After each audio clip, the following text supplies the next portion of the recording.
Pas du tout. Cette année, c'était la première année où j'y allais vraiment sans objectif de résultat.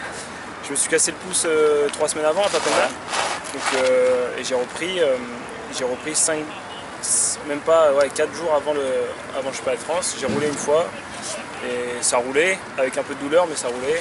Et je me suis dit, allez, j'essaye, je vais faire les essais. Et puis si ça va, et puis on verra, mais je ne me projette pas pour l'instant.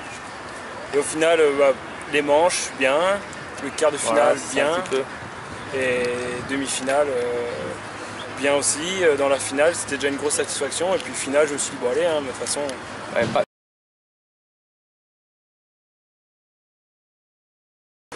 En fait, je suis arrivé vraiment dans un état d'esprit libéré. Et je pense que c'est ça qui m'a aidé. Voilà, moi j'étais là, c'était que du bonus. Une fois que j'étais sur la grille de la finale, c'était que du bonus. Et j'ai tout fait comme il fallait, j'ai fait tout propre, rien d'exceptionnel mais tout propre et voilà, ça a marché. Et voilà, et le but maintenant pour moi c'est d'utiliser cette course-là pour faire ça à toutes les courses, ou venir rouler pour le plaisir, faire des beaux tours, des tours propres et si le résultat est là tant mieux, s'il n'est pas là tant pis.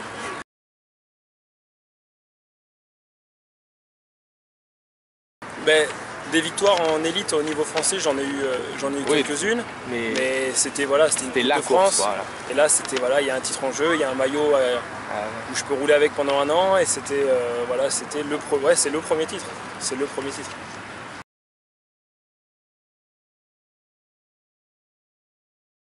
Ouais, ce qui est super frustrant et super décevant, c'est de s'entraîner toute l'année.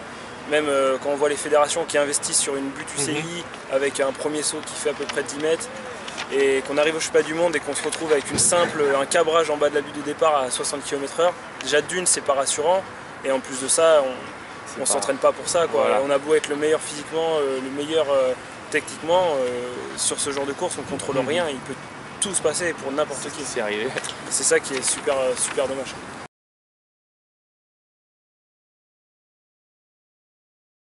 Malheureusement, tant qu'on ira sur des pays où on n'est pas sûr de la météo, il faudra s'attendre à des pistes super petites parce qu'ils assurent le coup en prenant des grandes salles de concert en indoor, mais grandes salles de concert, ça reste quand même des petites pistes de BMX. Et pour nous, c'est pas possible à un tel niveau.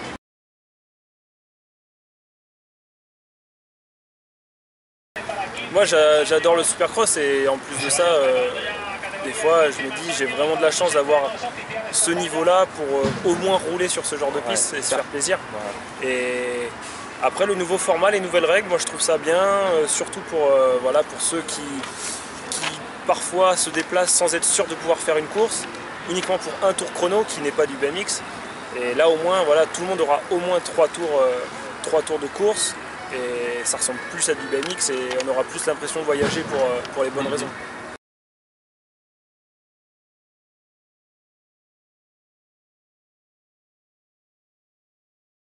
Je suis assez d'accord avec lui, parce que c'est vrai que ça reste toujours une piste avec plus de risques qu'une piste classique et qu'au final la victoire ou même le top 8 ou même les demi-finalistes qui sont récompensés au niveau monnaie, ça vole pas haut, quoi. C'est sous-payé par rapport au risque, il a raison. Après voilà, moi je pense que quand t'aimes le BMX et comme t'aimes rouler et que t'aimes faire des courses et que t'aimes les grosses pistes, il n'y a pas de limite quand tu viens sur les courses et voilà, argent ou pas, tu te fais plaisir.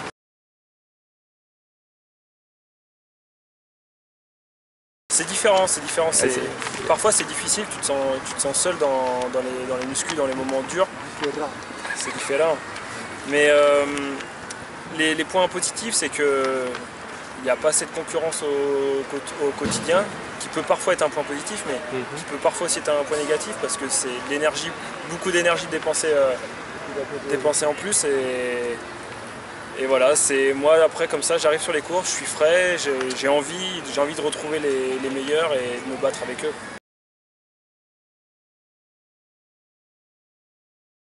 C'est vrai, quand on monte, on a tendance à se rappeler, ah ouais, c'est haut quand même, oui, c'est différent, mais après 3-4 départs, on retrouve tout de suite les sensations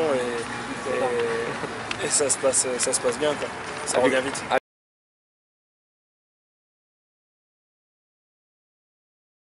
Pour moi, vivant à Tours, ce sera plus simple, ce sera à peine 2 heures de la maison.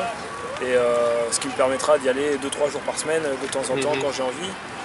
Et puis ce genre de piste, c'est toujours bon à rouler. En plus, il y aura le toit au-dessus, donc il n'y aura pas le problème de la météo, on sera sûr de rouler.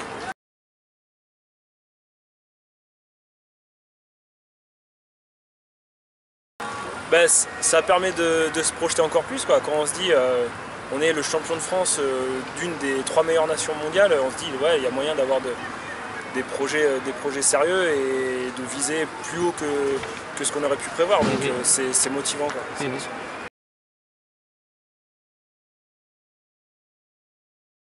Ouais, exactement, c'est vraiment différent. Et déjà d'une, la météo, on peut rouler tous les jours.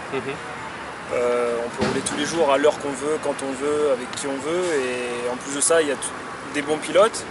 Et l'entraînement là-bas est plus ciblé sur le travail de piste et moins sur la première ligne droite. Donc moi, c'est des manques que j'avais un petit peu avant cette saison. Et le fait de rouler avec eux, d'être tout le temps à la bagarre, tout le temps en train de faire des défis, tout le temps en train de pousser les limites, ça fait vraiment du bien. Et progresser.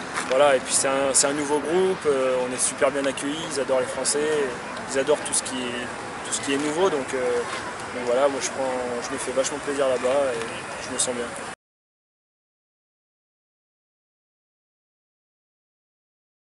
Les résultats, et de toute façon il faut avoir des objectifs de résultats malgré tout. Après, voilà, si je peux garder mon maillot un an de plus, je ferai tout pour. Si je peux faire un podium au dernier, parce que maintenant je suis pas d'Europe et sur une seule manche, donc voilà, on sait que tout est possible sur une journée. Le but, ça sera de faire un podium et puis un maximum d'être le plus régulier sur les Coupes du Monde entre les demi et les finales.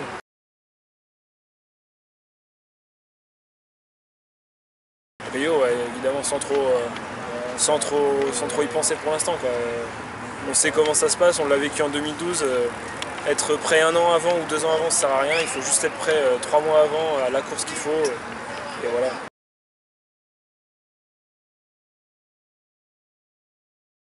C'est plus ou moins prévu l'année prochaine, faire plusieurs courses du championnat, mais sans vivre là-bas.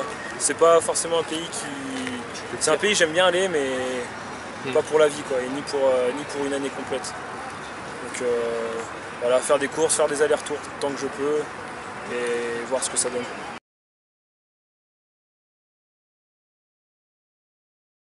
Là, je pense que pour 90% des Français, on dirait Christophe Lévesque et Thomas Allier. Ouais.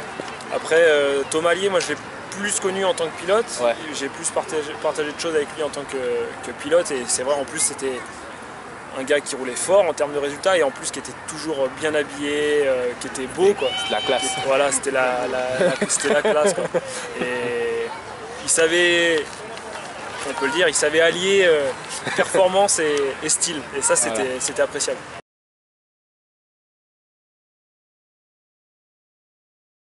Hasta luego, hasta pronto Colombia, hasta luego la familia, te quiero mucho,